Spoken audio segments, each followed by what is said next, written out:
Hey, it's Conrad Thompson, and you're listening to My World, and we are live at myworldpod.com. And of course, we couldn't do it without the Hall of Famer, the greatest professional wrestler of all time, your friend and mine, Double J, Jeff Jarrett. Jeff, how are you, man? Connie, how we doing, pal? It's kind of a new thing for us. We're live on YouTube.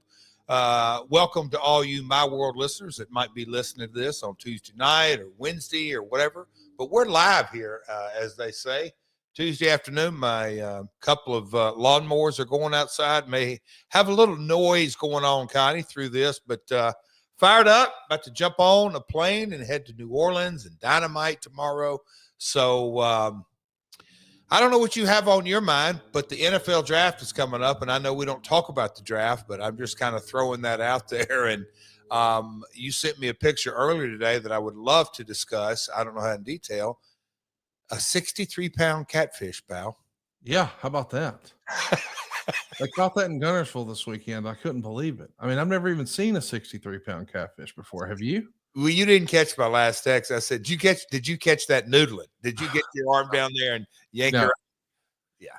No, not for me. Oh my gosh. Well, listen, you and I have already discussed night one of WrestleMania. That is available in the archives at myworldpod.com. We were live on YouTube immediately following night one. Jeff had so much fun. He said, you know what, Conrad, we may want to do this more often. Maybe we could start doing these after Dynamites, after collisions. So when will we do it? Well, there's only one way to find out, and don't miss out by hitting that subscribe button, turning on the notifications bell. That was a lot of fun, Jeff, but I do want to get your reaction. What'd you think of night two?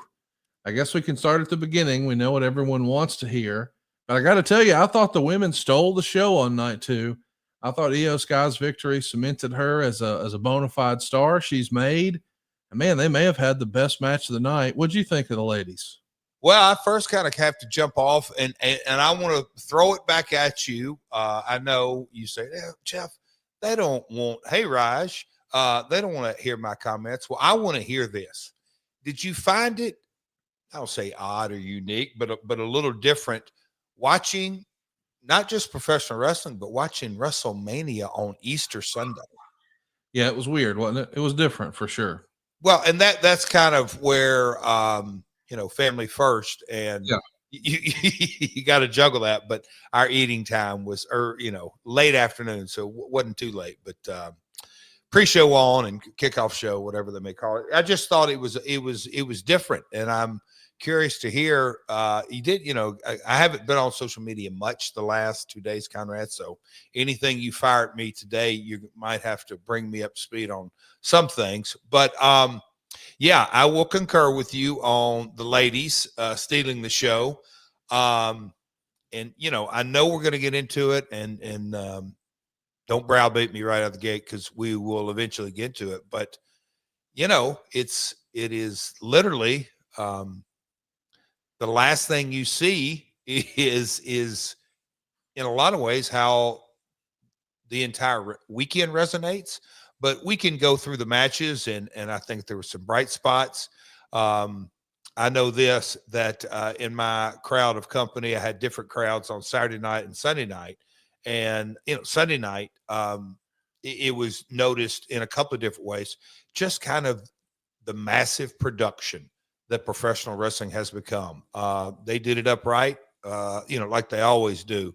But no bingo parlors, no armories, no high school gyms to be seen. I'll say that. But I thought, and again, we get into the numbers and how this report's going to come out, and that's why I kind of jumped on the Easter and how that really worked out in the grand scheme of things. I know it worked out financially, and I'm sure viewership as well. But I just thought for this old boy, it was a little different watching wrestling on a Sunday.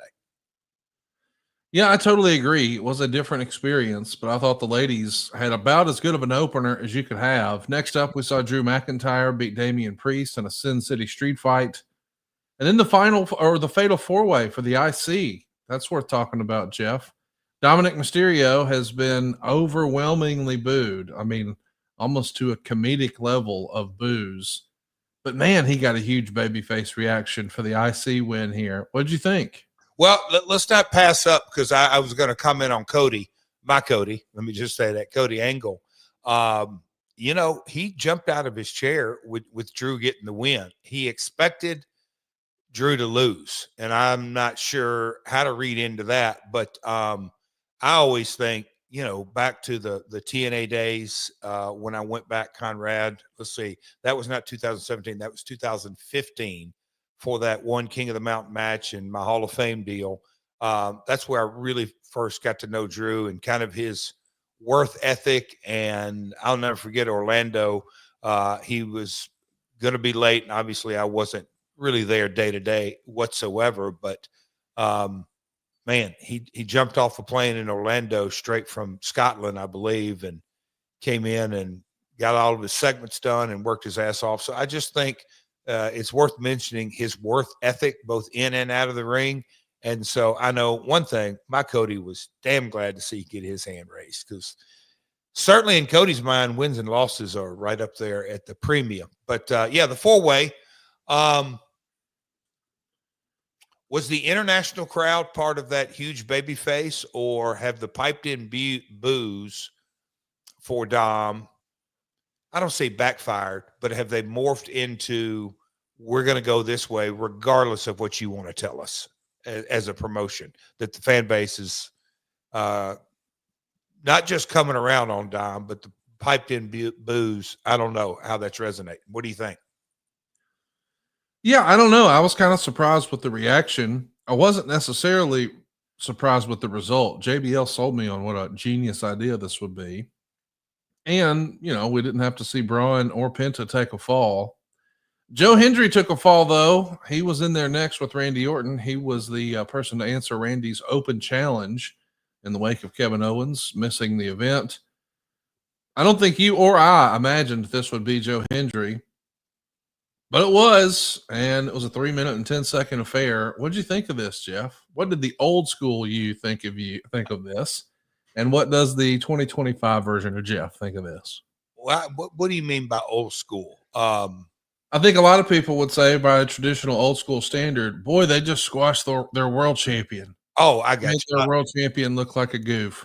In the modern world, I think you say, man, don't you court whatever attention you can get for your business? Well, moving that aside for the second, I thought a massive, massive letdown as it relates to Randy Orton and his, in a lot of ways, historical significance, because he has been, I think they said 20, right, Conrad? I think 20 Manias, and he hadn't, I don't say not the curtain jerker, so to speak, but man, I just thought there would be, I don't want to say more creative or more thought put into it, or you know, you mentioned Sammy last week, and I just kind of went, okay, Conrad's on that. He's got the answer because of the Kevin Owens or whatever it may be. Randy's got a lot of history, not just in WWE, but with that event. So I just kind of feel that there, as it relates to Randy, did a 3-minute win help him at all?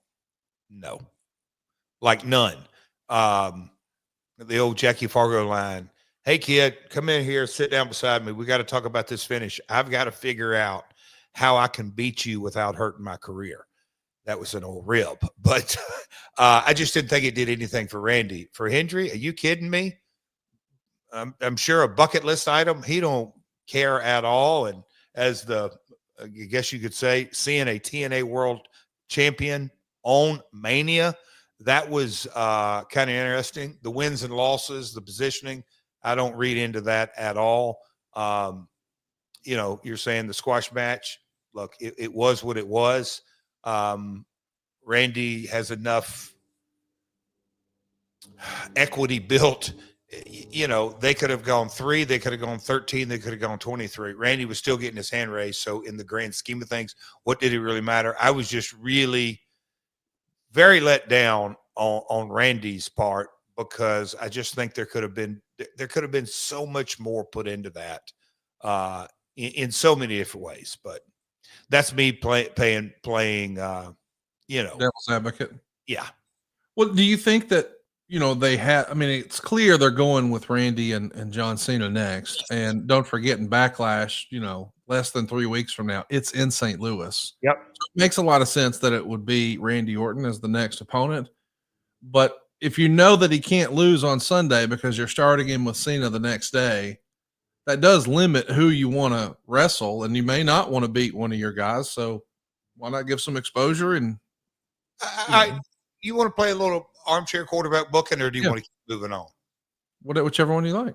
Give me 5 of if you can think of them, 5 feuds of Orton. And I'm not saying I know, but like I know Mick, and I'm going way back, but just kind of, and I'm saying Mick and fill in the blank with 2 or 3 other legends that he's not going to wrestle. I'm saying some cameos. You got the Nick Aldis piece. I'm saying basically make it a dressed up, maybe this is your life, this is your life in WrestleMania, and putting the bow on it that Orton gets RKOs out of nowhere, maybe to all of them. Yes. I like really feature Randy and Randy. Yes. I like that. That makes sense. Thank you for sharing that. I think we all learned something. Hey, we were talking about Joe Hendry. Let's mention he was on Busted Open, and he's had this to say. Do you know what CM Punk told me? We had a great conversation afterwards, and CM Punk told me that's exactly how it should have gone. And had it gone longer, I think it would have worked out worse for me. There's no shame in losing to a legend like Randy Orton. That's pretty good perspective, don't you think? From Punk or from Hendry? Well, I mean, for Hendry to have such a positive outlook on it, this is the way he's got to look at it, right? Oh, I mean, yeah. There is no upside for if Joe in his heart of hearts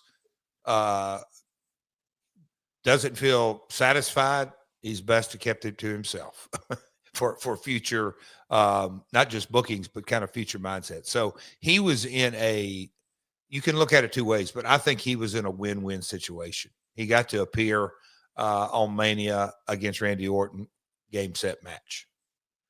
The second longest match of the night was Logan Paul and AJ Styles.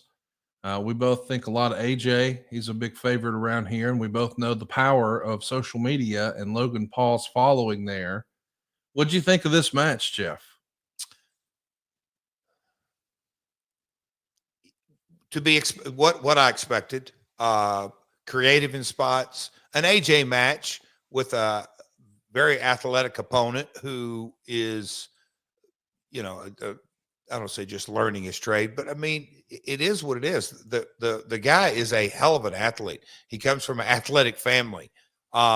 He is a fan. He has obviously dedicated lots of focus on this. So, this wasn't his first opportunity to, have a fantastic match. And if you can't have a really good match with AJ Styles, then buddy, you shouldn't be on Mania. So I think it was what needed to be done. Yeah, there's so much upside with Logan Paul with his marketing reach that good for all involved. I agree, and I'm excited to see what they're doing next with Karrion Kross. I do want to follow up and ask you about Karrion, but before we do, does it seem like you're saying, hey, if you're in there with AJ, you better have your working boots on? You have to. You got to saddle up, my man. Well, Jeff, whenever you're pulling your working boots on, you're wearing some Brunt. I know you got your pair of Brunt, Jeff. I want to know, what do you think of your pair of Brunt boots? Buddy, you will not believe this. So Kira's boyfriend, Dallin, little shout out for him. When those came in the mail, got shipped here, he said, hey, come here, Jeff. I went over there, and all of a sudden, he said, look what's on my feet. He said, and look, so I don't have the exact testimony, but I got a guy who works in construction 12 hours a day, longer in the summer, shorter in the winter, that he's gone through 2 pair. And he said they are by far, is the exact quote, the best working boot that he's ever had. And he recommends them to everybody on his job site. And he's got kind of a legion of coworkers that got him. So Brunts are the real deal. I have seen a personal testimony. Conrad, A year from now, I'll give you my own personal testimony. Well, these Brunt boots are comfortable right out of the box. Most other boots require a significant break-in period, but not here with Brunt. And Brunt isn't just about work boots. So they've got all your high performance gear you're looking for those tough jobs. We're talking heavy duty work pants, weather resistant jackets, all kinds of fun stuff from Brunt. These might be the most comfortable work boots on the planet, but they also deliver real performance on the job.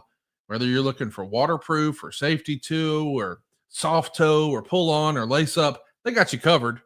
And they're so confident those boots will blow you away. They even let you try it on the job risk free. Yeah, Brunt didn't just make a durable work boot. They reinvented comfort for the hardest workers out there. And for a limited time, our listeners can get $10 off at Brunt by using the code MyWorld at checkout. Just head on over to bruntworkwear.com/myworld and use the code MyWorld and you're all set. After you purchase, they're going to ask you where you heard about them. Please support our show and tell them we sent you. So, Jeff, Karrion Kross getting involved at the end of the WrestleMania match is going to be a big story. It certainly feels like. We saw an interview with Sam Roberts that went viral on Monday where people were saying it was the new pipe bomb. I'm really liking what they're doing with Karrion Kross. I know he's a guy that has been on your radar for a long time, and I think this is a long time coming. I'm excited to see what they do here. You know, and I can't go through all the history, but Kevin was on, I'll never forget it, Vegas, the very first GFW TV tapings. I'm not sure how it went down, but they said, hey, yeah, Jeff, we got somebody that's going to run over and get you to the airport. Because I think my flight was actually like 30 minutes early coming from Nashville. Anyway, Kevin picked me up. That's how we met. All that. I just thought from the day I met him, unique charisma, if you will. I remember when I got to WWE in 18, Hall of Fame, and then 19, when I went up there, I definitely was singing his praises. And look, I know the pandemic and multiple other things, it just kind of feels odd that here we are 2025, and all of a sudden it feels like the traction is just getting there. And that's not a dig, no disrespect, not pointing fingers at Kevin or whatever, but I've always, and I think you and many others have seen this, but I think the timing was right for, I'll call it this type of outburst from him, but compelling. That was sent to me by two different folks that I thought, okay, that's kind of a random thing that I got both of these. So good for Kevin. Happy for him, man. Great job. Can't wait to see where it goes next. He's got people talking. That's what it's all about. He found a way to break through, and I'm excited to ride this ride. I'm also interested to hear what you think about the ladies tag match. Bayley was injured on SmackDown. She was going to miss WrestleMania. Has to be disappointing to her. So we had to have a mystery partner. Well, the mystery partner is Becky Lynch. She's back, and she is now a tag team champion. I saw some fans online not really loving this, calling her Becky Hogan, which I thought was funny since she came back and won a tag belt. But that seems a little silly. We were really trying to surprise the fans with a big return at WrestleMania, right, Jeff? It felt big. Now, if we were just going to talk about, and I know we'll get to it, we just going to talk about Sunday night, I thought, okay, we'll call it the rub, if you will. And look, folks are going to say, oh, no, she doesn't tell you what, her partner. But I just thought it fit in a lot of ways. Obviously, what you just said, it was a surprise on a grand stage. What a way for Becky to return. She moves merch. She moves numbers. She's a hell of a talker. She can tell stories. I think she's got a really unique skill set in her persona that one of those gals or guys, but doing an in-ring, I have obviously witnessed it multiple times. She can do the work for herself and her opponent, which is not the easiest skill. So my praise for Becky on her ability to kind of rising tide lifts all ships. She can do that with her character. So I thought it was a win-win out of Sunday night. We'll get to Monday night later. Let's talk about the main event. This is what everybody is buzzing about. John Cena is now the 17-time world champion, beating Cody Rhodes in the main event. And we saw Travis Scott, but we did not see The Rock. And I think a lot of fans were upset that they didn't see The Rock. I don't know that a lot of people were really surprised that John Cena won, but Travis Scott being there and The Rock not being there seemed to disappoint fans, even though he was never technically advertised, Jeff. What did you think of this? Look, I think I told you, maybe I told Silver earlier, I've seen 2 clips today of Rock on McAfee. So that, look, I know we're going to get into all of it, but we'll talk about Sunday night. Conrad, I heard from a little birdie who had all kinds of stats, but you'll probably know this one off the top of your head. How many followers on Instagram does Travis Scott have? 15 million more than WWE. 15 million more. 15 million more than WWE.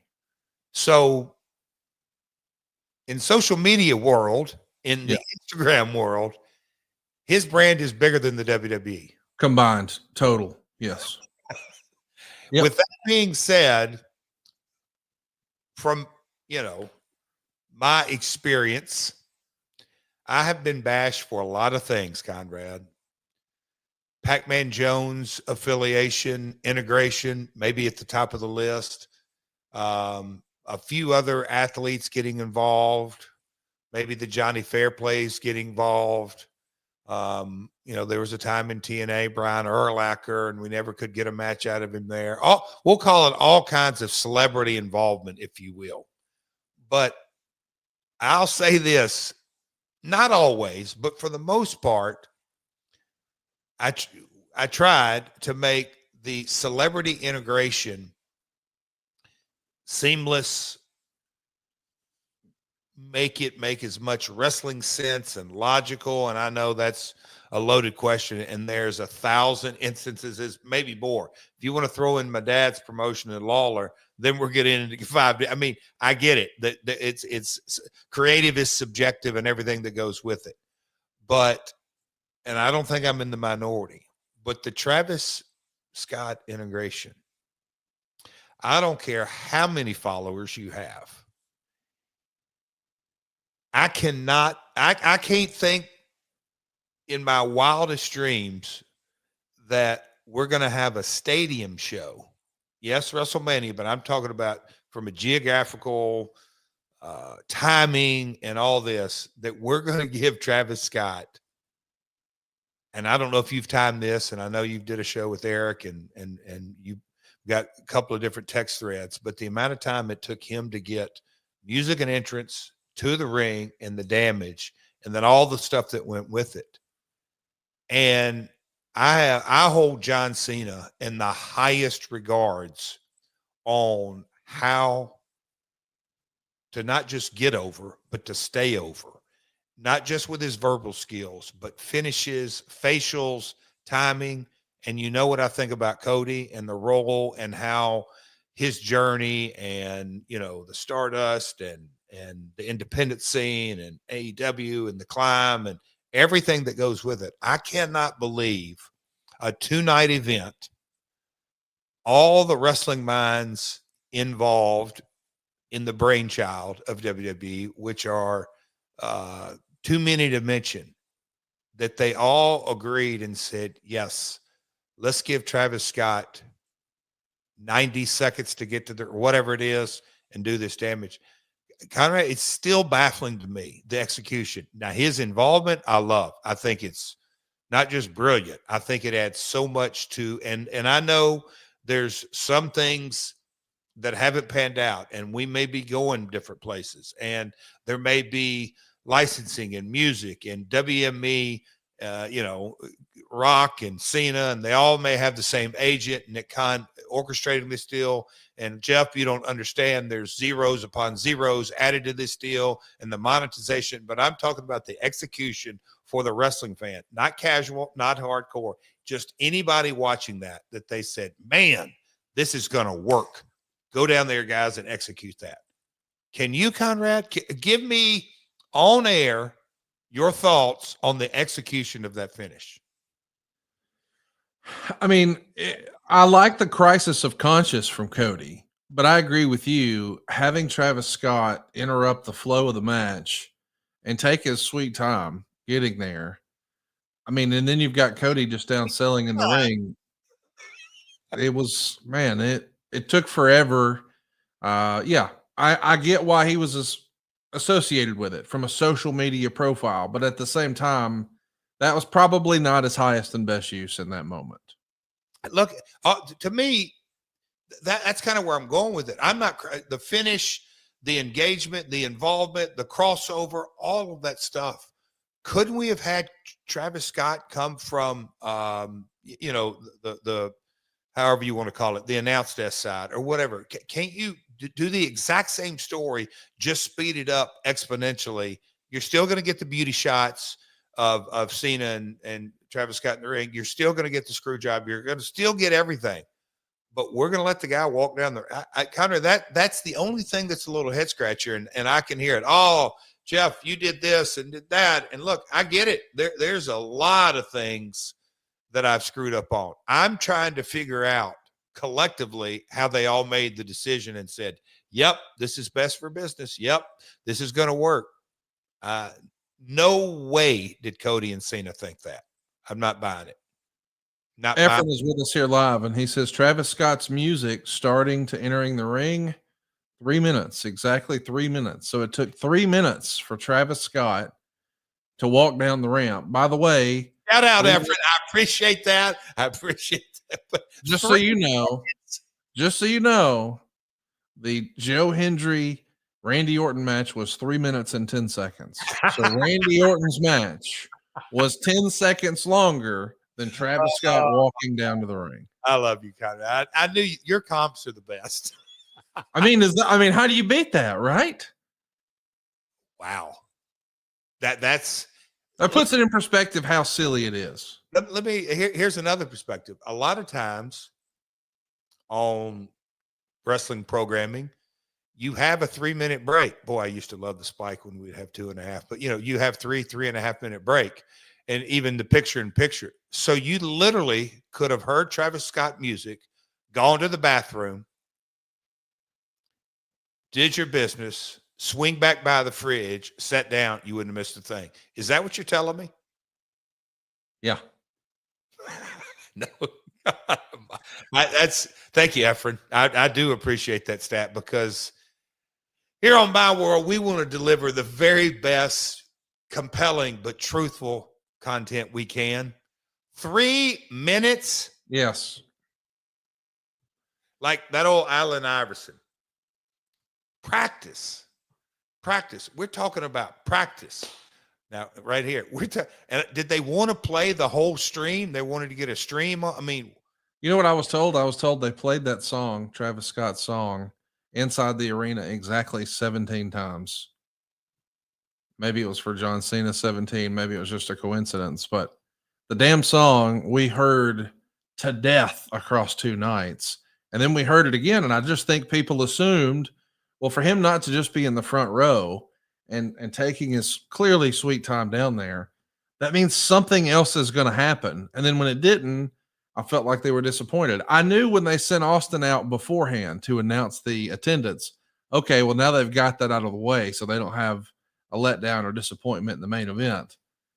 I think that kind of cemented it in my mind that, oh, yeah, John Cena's walking out of here as champ, or else they would have saved Stone Cold for the last, right? Conrad, you've asked me to, hey, man, Jeff, every now and then, I know you get to dialed in and you give me all these long answers, and I nod off, and sometimes I go to sleep. But if you don't mind, kind of stay engaged in the chat if you can. Are you reading what Amanda said? Amanda Rogers, I literally got Easter dessert. Oh, well, here you go. That's okay. Look at Easter dessert. In the time Travis Scott walked to the ring, I'd check, and dude was still sauntering out. Amanda, I appreciate that, because cut a whole piece of pie, threw some cool up out there. Travis still sauntering out. Connie? I think we know how you feel about sauntering out. Seriously. No. So the folks that I watched it on Saturday night, remember I said they were another side of the family, somewhat casual. Well, they enjoyed Saturday night so much, they all said, hey, in different households now, they're going to watch Sunday night. And they were texting me kind of some comments. Hey, man, this is pretty good. Whoa, what about this? And hey, Jeff, I got a question for you. Is it going to be in Vegas next year? And I said, no, Vegas ain't writing the check next year. All kind of, it's funny to hear the text on this. They did not have very nice things to say about Mr. Scott Sunday night. Not at all, Connie. And it wasn't about his music. So how about West Side Gun? I saw him on social media saying, man, I want a $50,000 refund. No. I thought that was interesting. Oh, yeah. He bought a suite and all that. Trigger Cheese, thanks for always hanging out with us. He says, why give Travis a Taker Roman length entrance for an interference and take us out of what was already a slow-paced match? Besides that, it wasn't bad. I think we all agree. You know, without that, the match could have been, well, I think we would all feel much differently about the match without the Travis Scott big entrance walk. The lesson learned that I've learned the hard way over and over and over, God, Conrad.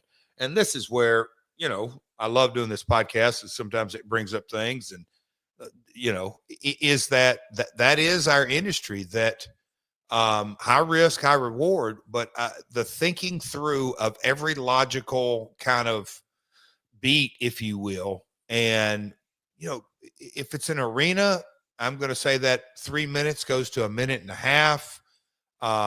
You know, just taking the probability of error out, all these kind of things. And look, I don't want to get into generational and thought processes and everything that goes with it, but that's where, look, they've got a SmackDown team, they've got a Raw team, they've got super fantastic production folks at every level. Hell, they got a group of refs that communicate. They got just team upon team upon team upon team. But at the end of the day, like, we could come up with a couple of different instances. For me, Dutch was always good to me and kind of would whisper in my ear and say, hey, Jeff, kind of think about this. And I know me and you've talked about that. Bruce would be that guy, sometimes in Vince's ear. At the end of the day, a lot of times Vince leaned in on Pat to not sometimes, he did, for the roller coaster effect and the ride and the ebbs and the flows and everything that goes with it. How did that slip through the cracks? And look, we're having fun here, and maybe I may sound hypercritical. I'm still just a little amazed in a lot of ways that Cena and Cody didn't say, got to throw my hand up. Can we do the Travis Scott integration a little quicker? Not nix it, not kill it. Just how can we get here? We're getting to the same result. How do we get there quicker? That's truly my only head scratcher, that how did they not arrive at that? Well, sometimes it doesn't seem that hard, and other times we need Blue Chew. Blue Chew Max has arrived, and it combines the active ingredients of Viagra and Cialis into one chewable. This is a combo that acts fast and it lasts. Guys, now you can be ready whenever she needs it. Get your first month of Blue Chew absolutely free. Great sex is just a few clicks away. Sign up now at BlueChew.com. Consult with one of their licensed medical providers, and once you're approved, you'll receive your prescription within days. Blue Chew's tablets are made in the USA. They're prepared and shipped directly to your door. And the best part is it's all done online. That means no visits to the doctor's office, no awkward conversation, and no waiting in line at the pharmacy. Make your life easier by getting harder, and discover your options at BlueChew.com. We've got a special deal for our listeners. Try your first month of Blue Chew free when you use the promo code MyWorld. Just pay $5 shipping. That's promo code MyWorld at BlueChew.com. Visit BlueChew.com for more details and important safety information. And we thank Blue Chew for sponsoring today's podcast. And Jeff's Wiener. So, hey, Jeff, we got to talk about some news and notes coming out of WrestleMania. Of course, the other thing people were talking about after night 2 was the unfortunate incident where Stone Cold ran the RV into the barricade. RV? Well, ATV, you apologize. Help me out here, bud. You've seen a lot of crazy stuff happen in WWE and WCW and TNA. This is always worst case scenario, that something negatively impacts a fan, and we certainly hope that she's okay and that she's not hurt and all that jazz. But as a former promotion owner, how nervous were you just seeing him make laps around the ring? I mean, that's all you can think about is, man, this could go easily so fast, right? That's another one. This is another. It's just that my text inbox filled up with the clips that came out. And look, now I'm hindsight is much more in 2020. I did not see it happen live. Actually, Karen referenced this. I was eating dessert or chatting or whatever it may be. But when I watched back and watched the clips, him kind of overshooting the up ramp at the very beginning, not sure. Well, Conrad, you know the inside of the inside of the inside. Do we know if Stone Cold rehearsed this? No, I don't know that. You don't. Okay, so I mean, but I know that, on the weekends we've all seen him on social media. He drives, side by sides, like as an almost professional hobby. No, I'm not talking about his Qualifications. Not at all. I mean, he can drive the hell out of one. Back in the Yeah. day, I fancied myself, even when we had 3-wheelers and we gravitated 4-wheelers. I love to ride those. Yeah. I'm not his skill level as is outside of being a professional driver. It's way up there. I'm talking about in this setting that my gut tells me, and the first thing that came to my mind, because he made the first lap and I kind of laxed and, whatever it may be. But that being said, I would love to know in the TKO day that we have transitioned into from the WWE day, we're trying to squeeze every penny we can out of every seat. Is the footprint of the ringside reduced so they can get more seats? I don't know. I know it's a stadium, but I kind of doubt that. But that really, you're asking me, that's the first thing came to my mind. I'm saying, damn, Steve has done this over and over and over. And matter of fact, he did a lap with it just then. And so, but it was a little bit tighter. Was the announce desk a little bit pushed up? So maybe over there, like what threw him off? The obvious jokes that are going around, and there's some funny memes. I'm sure you've seen a few of them, Conrad. Oh yeah. Oh man, they're going. So I do hope, and I haven't heard any different. I think you would have let me know, or we wouldn't be joking about it if somebody was seriously injured. So I think health-wise, we're okay. I saw the one picture where our man Nick was over there. He was tending to business immediately. So I can imagine his ears perked up when he saw the collision. So anyhow, it will make for good social media content, probably for years to come. Let's talk about John Cena. The morning after he made his first public appearance on the Pat McAfee Show, and he said something along the lines of, "I'm going to make wrestling start over. That championship is coming home with me. I will be the last undisputed WWE champion, period." So they're going to have to make a new title. Bruno, Hogan, Austin, Rock, HBK, Taker, Game, every name you can imagine, CM Punk. That comes home with me because that's what I've earned and that's what I want to do. I want to write history, and I'm going to put my stamp on the business by taking that piece of business home with me. We all talk about this new era, and we talk about how the business is changing. Well, I'm taking the last piece of tradition and the business home with me, and you guys can figure out how to settle the dust when I'm gone, period. I like this as a morning after promo. What'd you think? I think that's the message he wanted to deliver when they announced that he was booked on Sunday, that he was booked for Monday morning. I said, okay, he's going to deliver, I guess you could say his vision statement, if you will, post Mania. And that's what it was, that he's that's, which is the messaging. And look, the McAfee distribution outlet is obviously massive. It's almost and I'll call it a luxury, that is an outlet that is seen by millions and picked up by all kinds of media, and it's a casual conversation. And the host obviously is not only an employee of TKO and WWE, but he knows how to steer the conversation. It's a fixed setting. It's like an extended in-ring, if you will. And I think that is super, super, super powerful this day and age, because it is delivered in a look. We're going to get sound bites out of it, but I think you can deliver the best reality bites out of that type setting. So interesting. John is digging his heels in big time for this last run. Cena wasn't the only person on the Pat McAfee show. We saw The Rock make an appearance earlier today, and he was addressing his idea about turning Cody Rhodes heel and why he wasn't at WrestleMania 41. He said something like, I was an advocate of that, not turning Cody heel soon, but down the line. I like the idea of that. And this idea of way down the road, you give him a reason to turn, not based on titles, but it's his soul. And that's what means that affects generations. When we got to the Elimination Chamber, we were kicking ideas around. And Triple H said, what about turning John? I love it. The next thing is you're going to speak to John and see if he loves it. John loved this idea of turning. Plus, there's this anchor here that I want to root it in.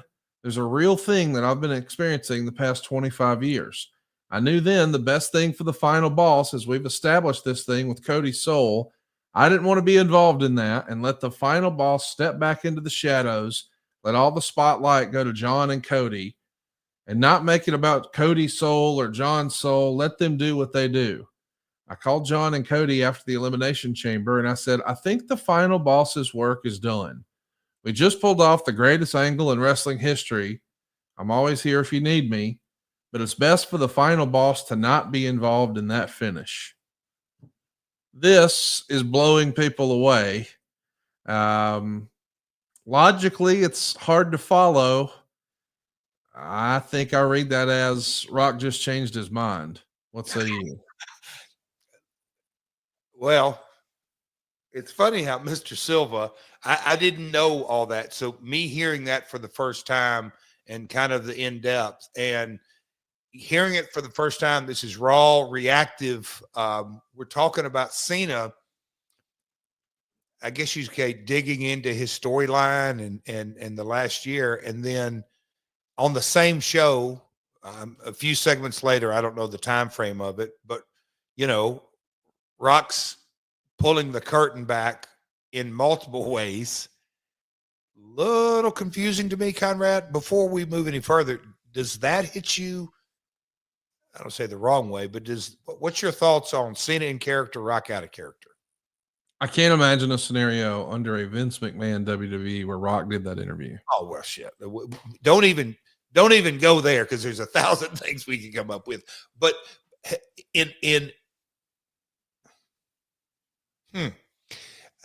I guess, yeah. What's your thoughts? Because you'll help. Like, why are we going from character to non-character, or is it not really been discussed or thought out? I think John Cena was doing what was best for WWE business, and I think The Rock was doing what was best for The Rock's business.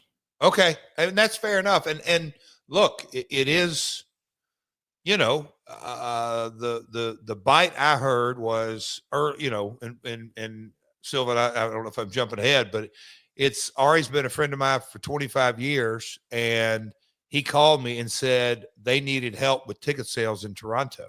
Yep. And I said to myself, did I hear that right? Silva, go 2 shot. Connie, help me. Help you. Oh yeah. I mean, listen, it's hard. I think he said that without even really understanding the optics of how that's going to read. Do you believe that? I believe he's third generation? There ain't no way he's just let that off the cuff, or do you? Hey, they need help in Toronto for ticket sales. They called The Rock. That sounds like a wrestling promo, doesn't it? A wrestling promo. This Tuesday afternoon, I need to maybe reconsider because you're. I don't know. I just was like, huh? You disagree? It didn't sound like a wrestling promo. No. A heel Rock in the middle of the ring. No. You're all only here to see the Rock. No, that not at all, Connie. Not a wrestling promo at all. I tried. Like not a promo. You're getting me tickled. Oh Lord. Ari of 25 years. Yeah, he called me and said, shit. I mean, these son of a bitches, I paid a fortune for this damn company and they can't put no asses in seats in Toronto. So I need your help, buddy. Like, what do we do? Hey, this is my favorite segment of My World we've ever done. I wish I could end the show right now because I know there's no beating what we just did. Well, I help me understand. I honestly, I have done baseball work today. I did some Acclaim work today. I did some AEW work today. I did some personal stuff. I worked out. I beat Cody's ass in NHL hockey. He wanted one game where I went on the road. Yes. And so I've got he made me a character in there. I think I told you, Jarrett. Jeff scored with about 3 minutes to go in the game. Boom, 1-0 victory. I've had a lot on my plate. And so when I sit down to eat my salad that Queen Karen made for me before I jumped in the shower and got ready to go out of town, I'm going to come record this podcast. She says, did you hear about Rock's interview on McAfee? I said, I haven't. She said, it kind of caught me off guard. I said, caught you off guard? She said, well, let me play it for you and see what you think. So I'm sitting there eating and she's over there by the sink kind of, so I don't know, 7 feet away, and she hits her phone and I could hear it but not clear. And I said, bring that phone over here. And I played it again and I looked at her and she said, excuse my language, I couldn't fucking believe you said it either, Jeff. I love it. It's still, I want you as my partner, as my guy that I lean on and trust on, and you help me make sense of the world today, and you put things in a very cornbread language. You are just throwing me out to sea. I feel like I'm in Gunnersville and you just threw me off the dock with that 62-pound catfish. Help me understand. It ain't no freaking wrestling promo, Connie. No, it's not. What was it? It was him reminding everybody who the boss is. The final boss is not just a wrestling character. The final boss was on the Pat McAfee Show, letting you know that I don't have to just be the final boss on camera. I am behind the camera as well. Well, folks, we appreciate you joining us here at My World. We have really enjoyed this episode. I want you to come. Oh, that is okay. I'll take that. You disagree?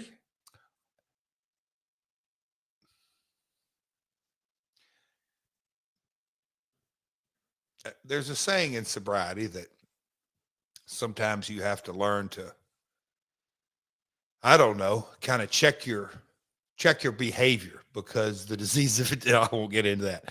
Does it need to be said? Does it need to be said right now? And does it need to be said by me?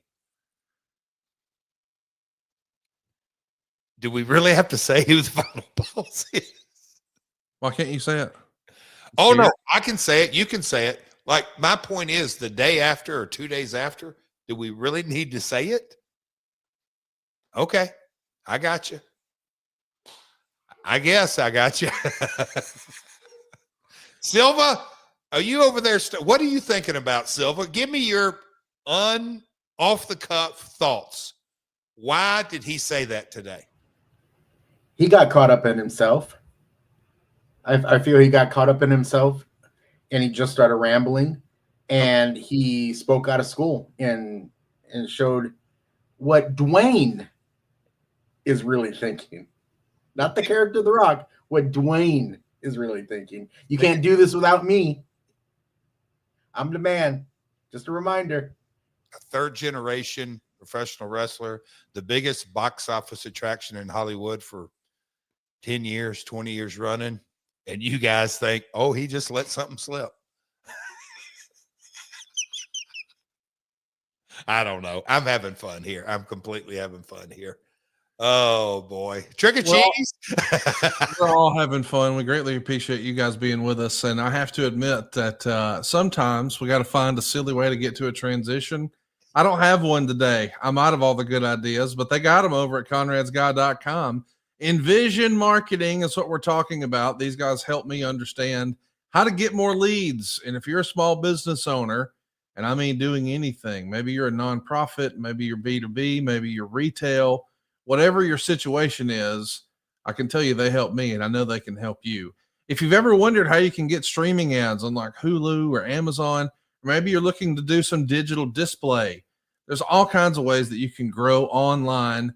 You're looking for geofencing or geo-targeting, or if any of this stuff is making sense, maybe you've done pay-per-click or SEO or targeted display. If you've been overwhelmed by that, you're not alone. I mean, we've all heard about the Google algorithm and we've all heard about the YouTube algorithm, but do you know how often that changes? How can you possibly keep up with all that and be on top of your business? That's why I recommend Envision Marketing Consultants. Listen, I paid the stupid tax. I did this the wrong way. I bought digital from radio and TV stations. They took my order. They took my money. They gave me no leads. So I decided it didn't work. And then I met my buddy and he hooked me up. He taught me about the space. I learned what I was buying. I understood what I was buying. He got me more leads and he got my cost per lead down. Who doesn't want more leads for less money? That's what Envision Marketing Consultants is all about. It's where smart but simple marketing drives results.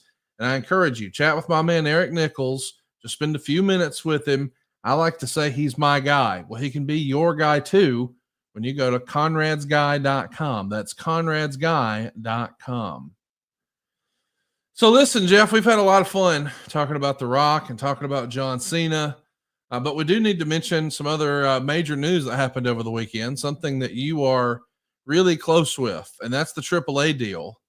But before we do that, there was one new controversy that happened today that you may have missed. Oh boy. And I don't know what your reaction is going to be, so I'm going to show it to you live here. This was a tweet from Zoe Stark, who's a part of WWE, of course. And over the weekend, she had a comment about what Liv Morgan wore at WrestleMania. She posted a bunch of pictures with censored shots, and she says, I grew up believing women had to fight twice as hard to earn respect in this business. Is this sports entertainment or OnlyFans? Evolution? Hashtag ZC censored. Hashtag embarrassed, not empowerment. What do you make of this, man? This is not something two guys usually comment on, but you used to own TNA, man. You used to oversee circumstances like this where talent sees things differently. But when they call it out on social like this, it has to be on your radar. What do you make of this? Well, I'll lead with it is absolutely, I've got 5 kids, and you're well aware of that, Conrad. Some folks listening may not. So I'm well aware it's a different generation. It's a different mindset. When you drill down and think about, a 15-year-old, a teenager that's engaged, they don't know a world without an iPhone and with cameras and instantaneous, and we could go back and all that. So I get it's literally a different age, a different generation. But to air dirty laundry, first off, it's a work, Conrad. That is, if it's not a work, then Zoe, little lady, when you start making a call like that, I suggest to you, and you can do it today, go start your own promotion and you make the own rules about what folks can and can't wear. And you're welcome to make all kind of rules about that. My understanding, Liv's been around a little bit longer, so there's some seniority involved. And at the end of the day, if you are so highly offended about Liv's outfit, I would love to know, did she call or text Liv and have a conversation and say, hey, here's my thoughts. What do you think about it? As opposed to coming out of the gate, because the old line, unsolicited advice equals criticism.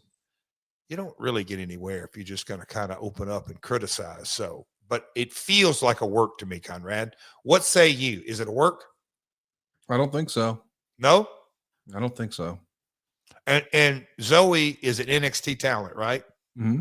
That's what I thought. She's NXT. So, I mean, that to me would be a hell of a way straight to get to SmackDown or Raw, you know, shoot an angle.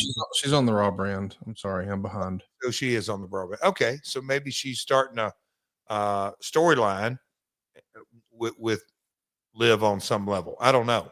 If it's not for storyline purposes, I don't know. Very, very interesting choice of not quite staying in her lane. If this is not a storyline, don't think she's heard the thing, the mindset. Stay in your lane. Yeah. Hey, let me ask you about the what happened after WrestleMania on Sunday night. WWE went back to the Fountain Blue where they presented the Hall of Fame on Friday night, and they had the roast of WrestleMania hosted by Tony Hinchcliffe. And I guess they made all the attendees put their phones in bags like you see, you know, big time stand-up comedians do at times. They didn't want this filmed. They didn't want it posted on social media. Of course, a handful of things have still leaked out. Have you seen any of this? What's your thinking about the WWE even allowing a roast? It feels like, you know, what is the risk reward ratio on that? Am I wrong? Well, you are so much more qualified to say this. One of your best friends, if not you're the best friend, Cassio, our boy Cassio, is a stand-up comedian. And so you're the guys that, look, I've through the years, whether it's Eddie Murphy or Richard Pryor or Really Date Me or, you know, Chappelle or any modern day comic. Look, I used to go to Zanies and, you know, watch the Max, but I'm not a day in, day out. And you guys really, you know, the roast of Bruce, what was it? The Flair roast. I got roasted a little bit on a couple of those. I understand the allure to it, but when I first heard it from the very first time, I thought, okay, this is another way for TKO to monetize the weekend. And so, okay, I'm all about black ink over red ink. I have always said that. The no cameras and all that kind of stuff, I think that was a valiant effort, but I just don't think with this day and age, you're going to be able to somebody's going to get a camera or a watch or something in there. There's still going to be spreads. So the upside is revenue. The downside is a lot of hurt feelings. And, you know, you mentioned earlier, oh, this would never happen on a WWE, on a Vince McMahon watch. And I get that. But I guess to me is that at a wrestling business is very core. Yes, you can have contracts that are rights fees and all kinds of things to create your valuation. But really what a wrestling company is IP, and the IP is the talent. And to create IP, you know, you put them on the best pedestal you can. It feels like it's an open season on IP. And I'm saying, oh, okay, here, Jeff, you're taking this situation way too seriously. I get that, but I do think you run the risk of creating ill will on something that they're, you know, what did they really make off the event? I don't know. What do you think, Conrad? Because again, because of your true knowledge really of comedians and that world and just everything out of it, what is your thoughts on kind of the overall as it relates to the WWE brand? I think I still would have done it. I think I just would have limited the roast jokes to the people who were present. I think if you're appearing on the dais, then it should be open season. You know what you're signing up for. But to hear that there were talent who were at home and their coworkers are all just bashing them. Ooh, that happened. But yeah, that happened. Yeah. And see, okay, you in a way, without us having any conversation about it, you're kind of, I don't say making my point, but that's kind of where I was going with it. It's kind of create, I hate to say this, a little bit of a distrust on, now wait a minute, guys. Yeah, it's a little bit like the Drake lawsuit with his record label right now. The gist of that lawsuit, Jeff, is, Drake and Kendrick Lamar are on the same label. So the label is actually actively, in an effort to promote one, deliberately squashing the other, and they both work for the same employer. It doesn't make any sense. So that's the crux of the lawsuit.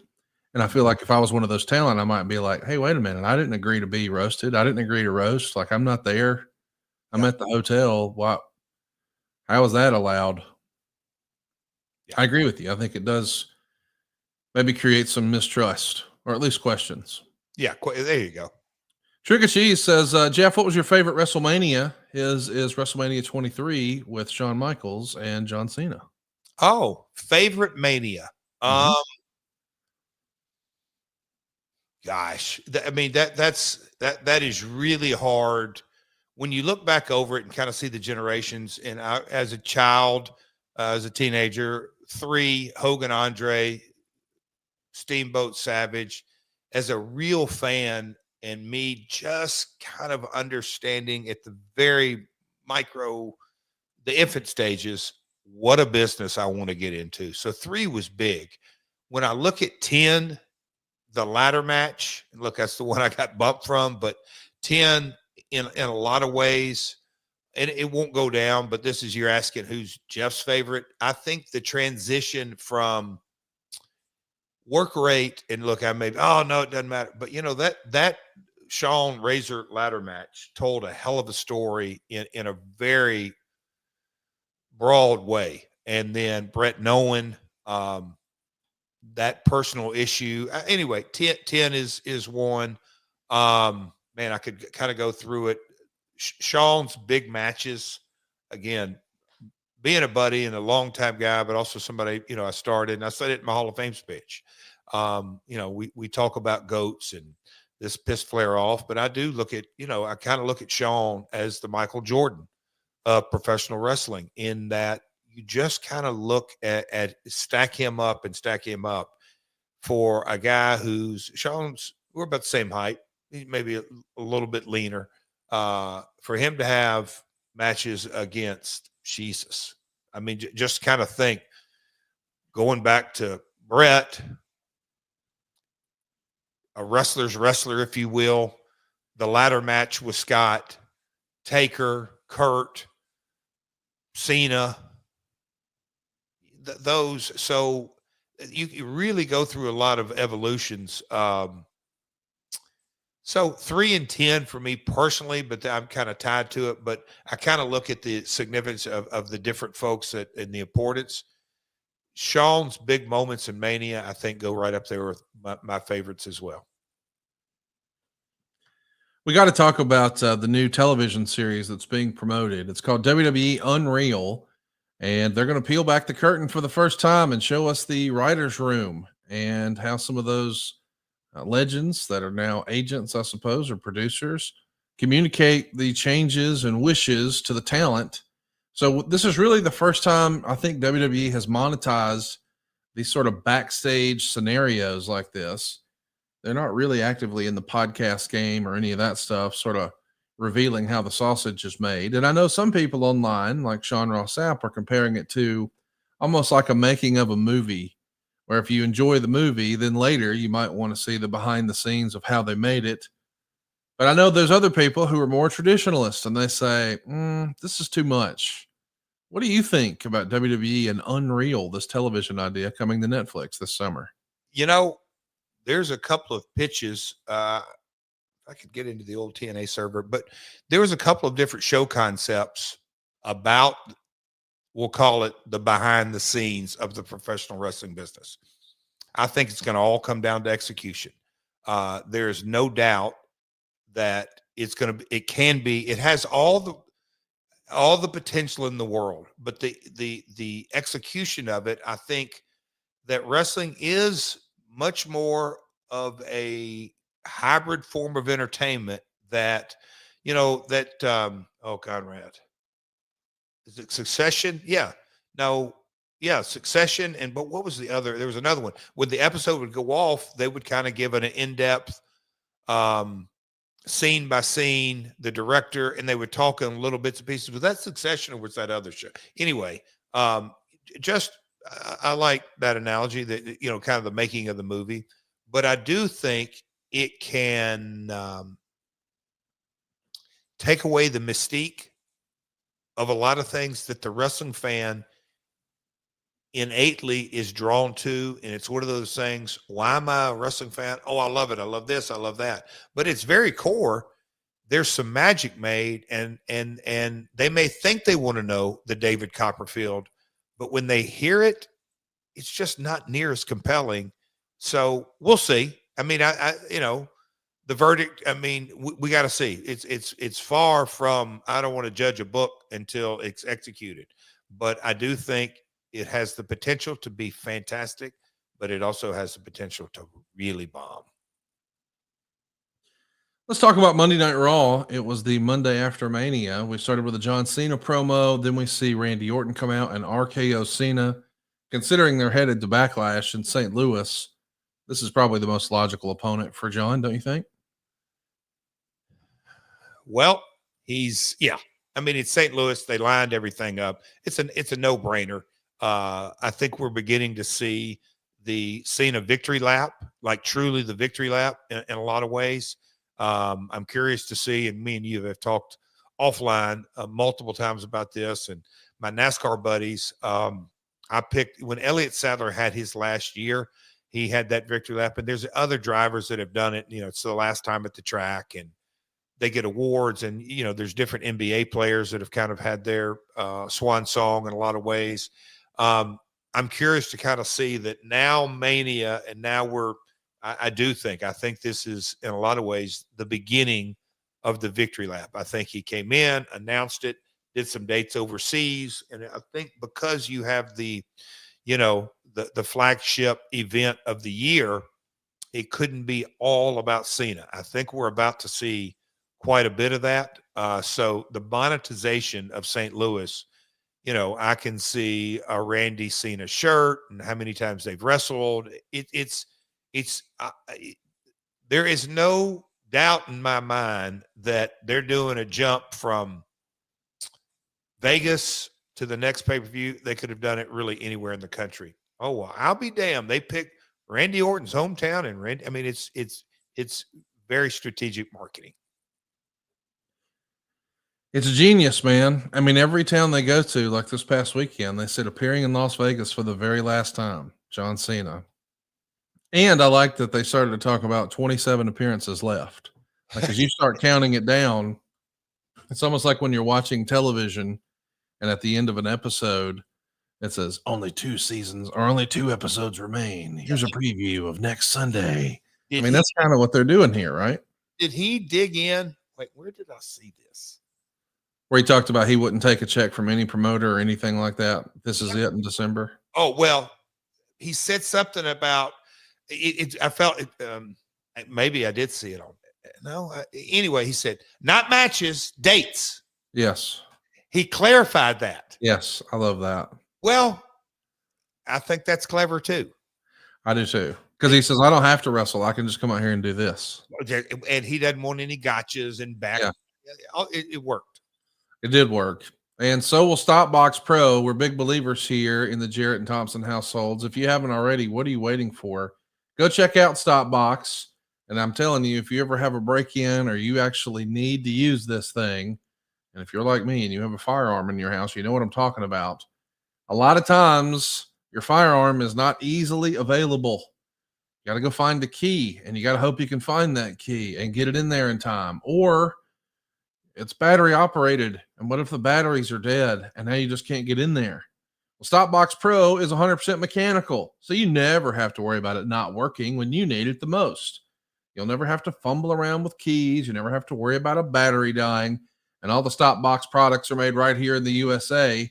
Not only ensures the highest quality craftsmanship, but it creates meaningful jobs and opportunities for the American worker. And did I mention the Stopbox Pro is TSA compliant? So if you've been looking for a way to transport your firearm through checked airline travel, Stopbox Pro is indeed TSA compliant. And right now, for a limited time only, our listeners are getting a crazy deal. Not only do you get 10% off your entire order when you use the code MyWorld at StopBoxUSA.com, but they're also giving you a buy one, get one free for their StopBox Pro. That's 10% off and a free StopBox Pro when you use the code MyWorld at StopBoxUSA.com.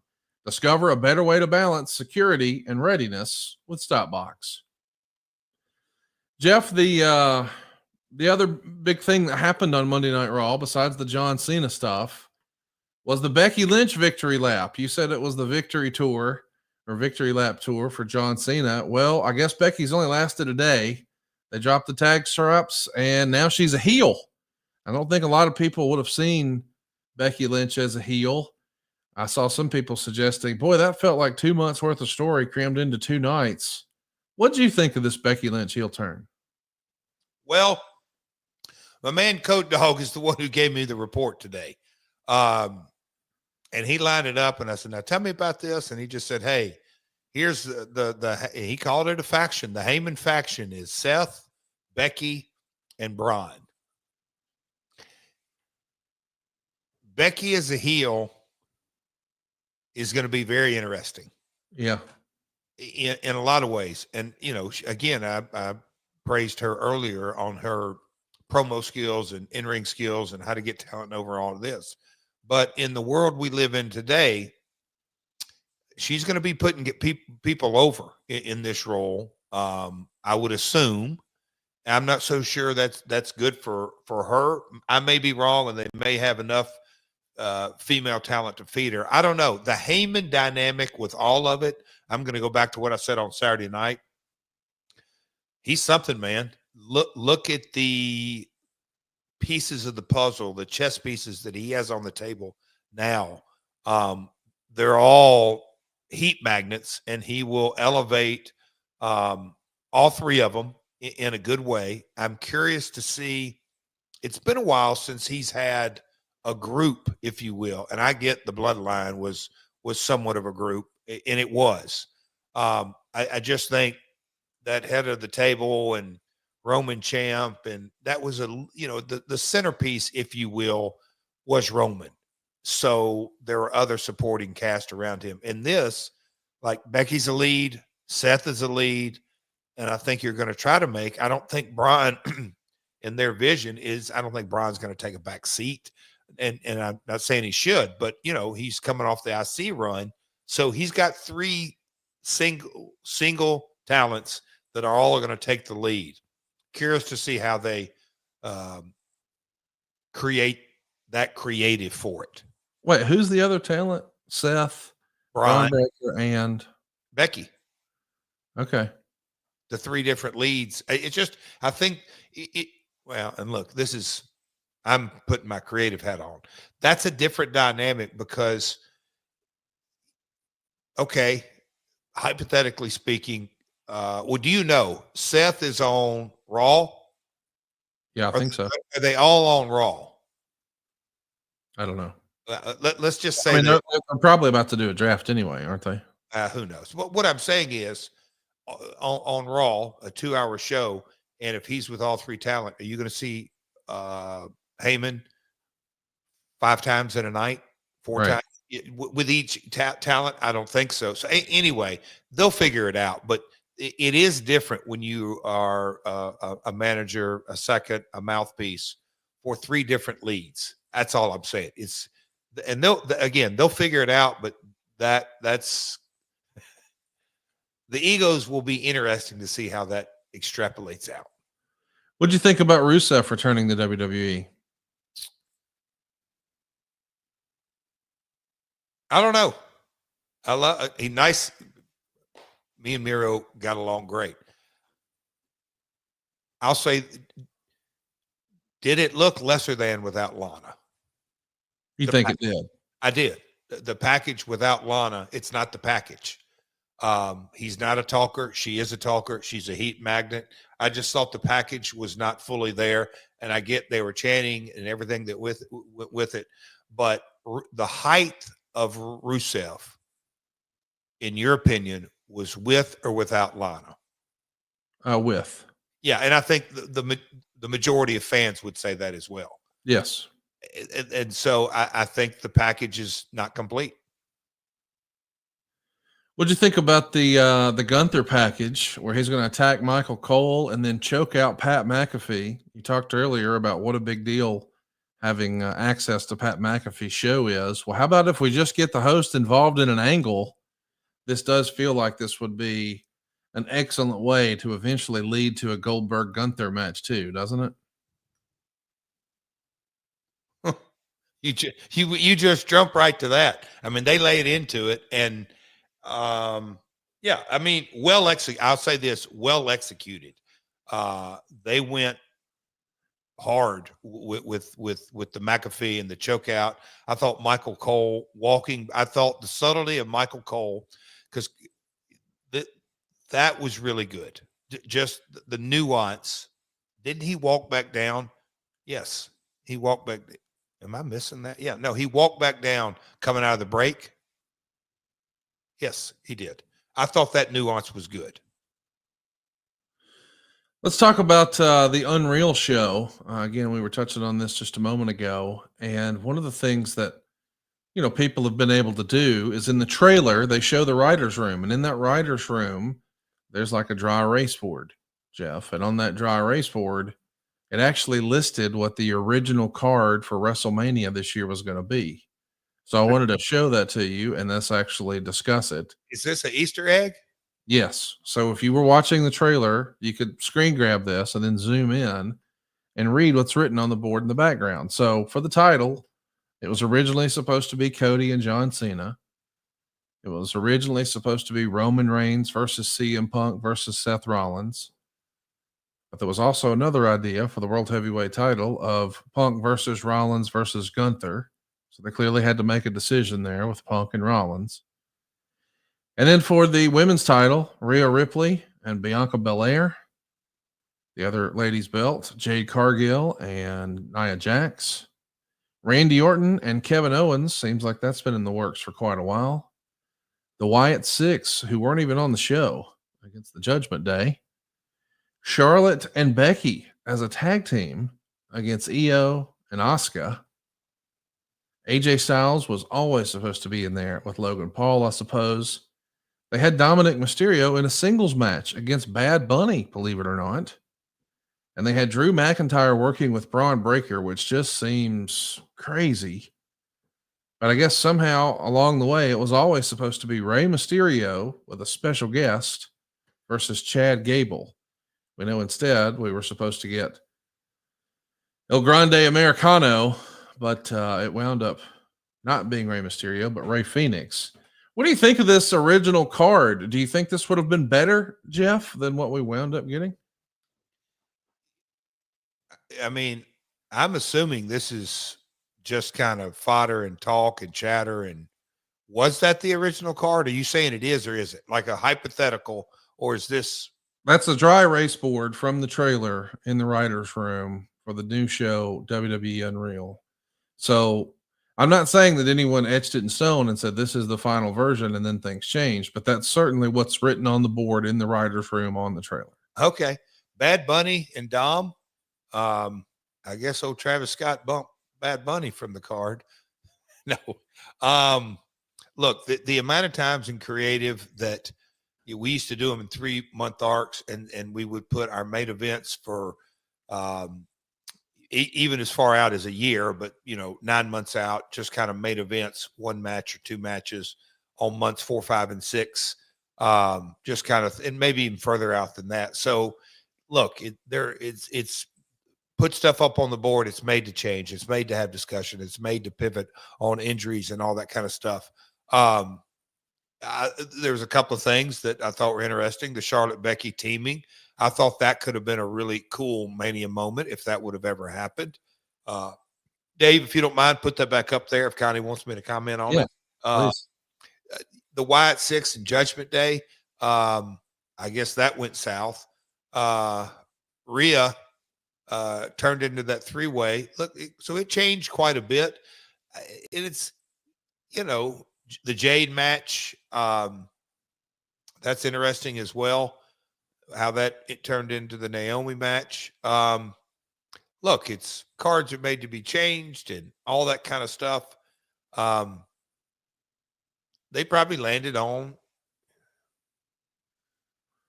It's interesting when you look at the reason I'm not really, I guess it jumps off the page. So where's Jey Uso on this card? That's exactly right. He's not on there at all. I mean, that's a pretty big omission, if you will. And the Bad Bunny Dom. Jacob Fatu's not on it. LA Knight's not on it. Yeah. It shaked out quite differently in a lot of ways. I think it'll be interesting just to see the evolution of that, because I think as fans for so long, we've always said, man, I wonder why they didn't do so-and-so. Well, if you really get to hear some of the context for why some of those decisions are made, maybe you'll stop thinking people are idiots and there were just other matters involved that forced a different decision, right? The edit in that show is, I don't say all that matters, but yeah, super critical. Again, because I understand why they're doing it, but I just think you need to really think through what product you are delivering and, don't sacrifice Raw for this content. Let's do another couple of questions here, and then I've got a big one I want to finish with. Instagram, a wrestling historian, wants to know, Jeff, would you book WrestleMania as a predictable pay-per-view, or are swerves needed? I did see that feedback a little bit over the weekend that people were saying night one sucked, and I thought, I don't know, it did exactly what I expected. But I think people were let down that there weren't more swerves or surprises or twists. They felt like it was too predictable. I don't know that predictability is a bad thing, but this is a fair question. Do you think every WrestleMania needs a few swerves in order for it to feel special? So, and I'm going to wordsmith this. Do you put swerve and surprises in the same category? Yes. Okay. I don't. I think swerve is a creative direction that, I didn't expect that finish. I didn't expect that plot twist. So I don't think I'll say swerves are absolutely needed. I do think you need to over deliver on star power. Like, I can't believe I saw this cameo. Well, let me explain why I lumped them together. Okay. The question was a predictable pay-per-view. Yeah. So, and the whatever comes after is predictable, or I got it. To me, it's like unpredictable. So unpredictable by definition to me is surprise. So I was going through just the emotion of, oh, hey, I wasn't, we might call a cheap pop, like, oh, I didn't know they were here, or, oh, I didn't see him turning his back on him, whatever it may be. It's the same reaction. So my response is predictable. I don't think it needs to be predictable. Not saying you have to do screw job finishes or finishes out of left field, not or turns or any of that. I'm saying over deliver on, and I'm not saying massive surprises. I'm just saying, we're talking about an event that's been around since the mid 80s. So a massive amount of history here. And with the social media world and the amount of athletes and Hollywood and influencers, all these kind of folks that want to be involved, I think it's what a big event is all about, to over deliver on star appeal, wherever that may come from.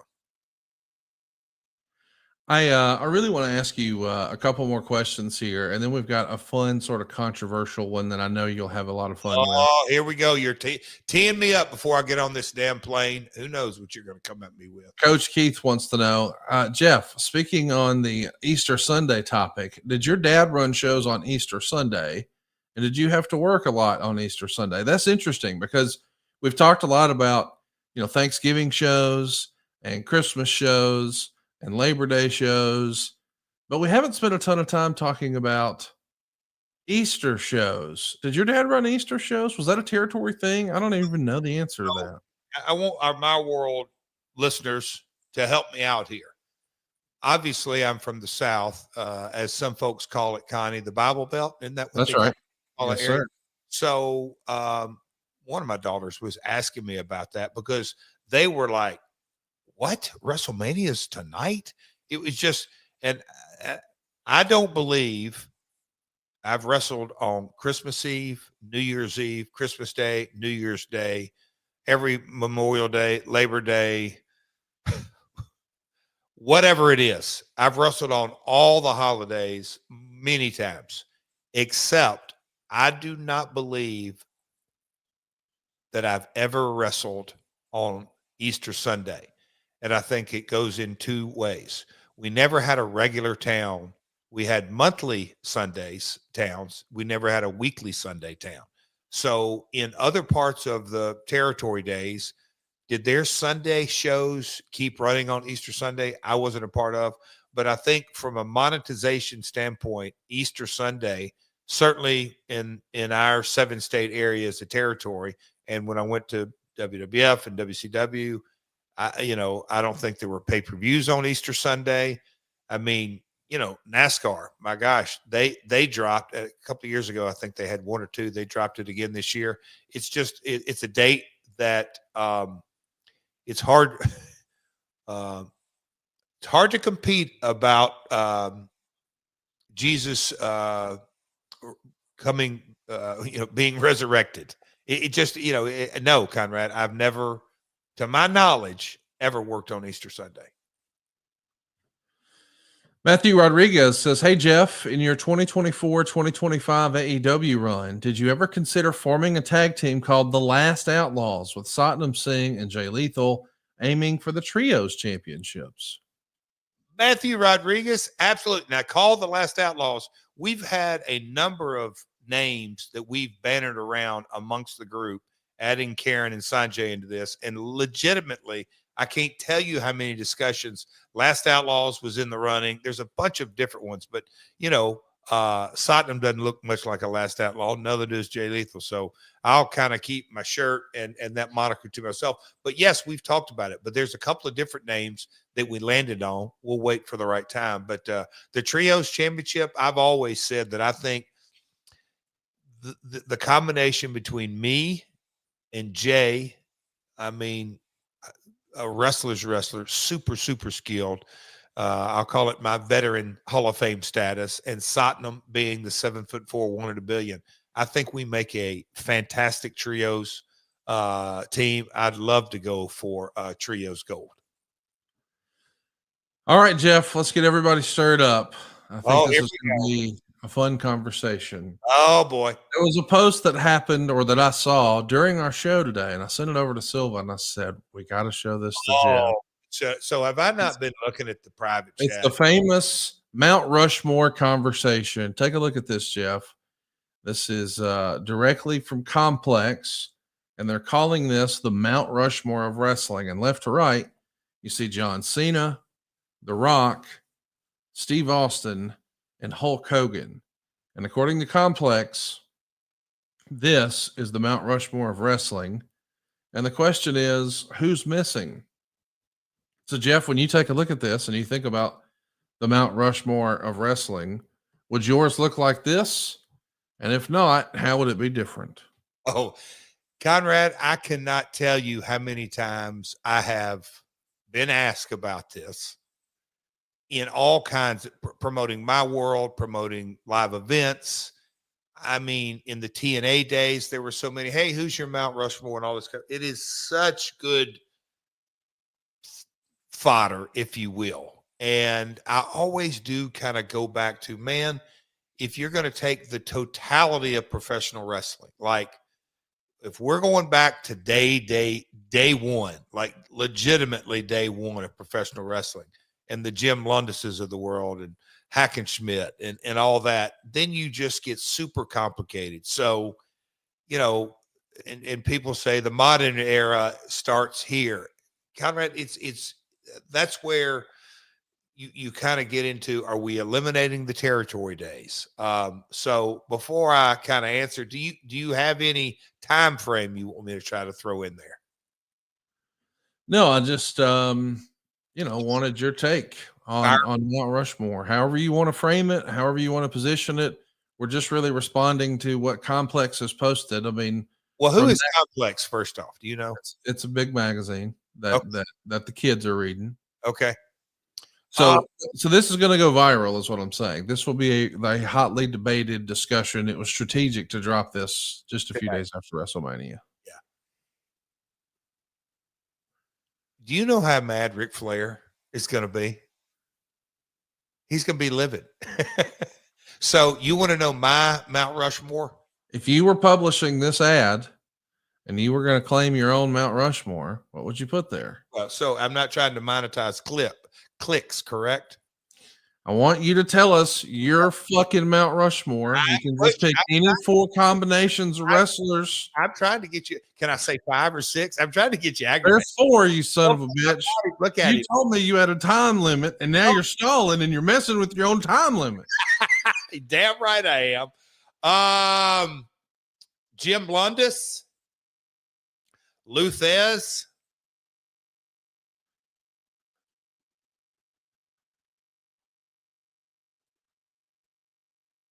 Hulk Hogan. Wow. John Cena. Holy shit. I did not expect that. Can you imagine how mad Ric Flair's going to be? Listen, I don't think that there's a wrong answer in there. I do find it interesting. And I think the thing that the internet is going to talk about most is not your omission of Ric Flair, even though you were his final opponent and a member of his 4 Horsemen and stole his strut and his figure 4. I don't think that'll be what people will talk about. Okay. I think they'll point out he didn't put Austin on the list. It's got to be heat, brother. Oh, brother. I've said this multiple times. He had a rocket ship and got higher than anybody, but not near as long. It is so hard to argue with Hogan's longevity and Cena's longevity. The runs are crazy incredible. Like, if Steve could have stayed healthy, we're probably talking a different story. If Rock, I agree. I mean, if Rock wanted to stick around long, yeah, I mean, we could go through all that. That's where when you put Thez was champion, how long? Like, crazy. Well, I mean, check this out. Charlotte Flair won her first world title 11 years ago. She's been in the title matches for 11 straight years. We've had that conversation, and I told Karen just the other day something, and I just said, however you really slice it and dice it, and she got some negative feedback and blah, blah, blah, blah, blah, all this. Charlotte, when you really encapsulate and look, the knockouts, as it relates to TNA, it's one of the most proud things that I feel of. I was a part of the contribution to modern day women's wrestling. But when you start talking about a woman who has a career that has no peers, no disrespect to anybody, like, who's a close second to Charlotte?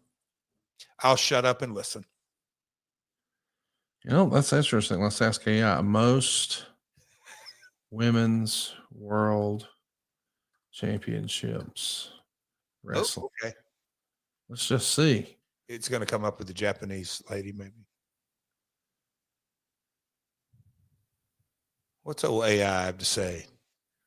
AI didn't help me, so I'm just scrolling through. But I think Charlotte is number 1, and with 8 is Becky Lynch.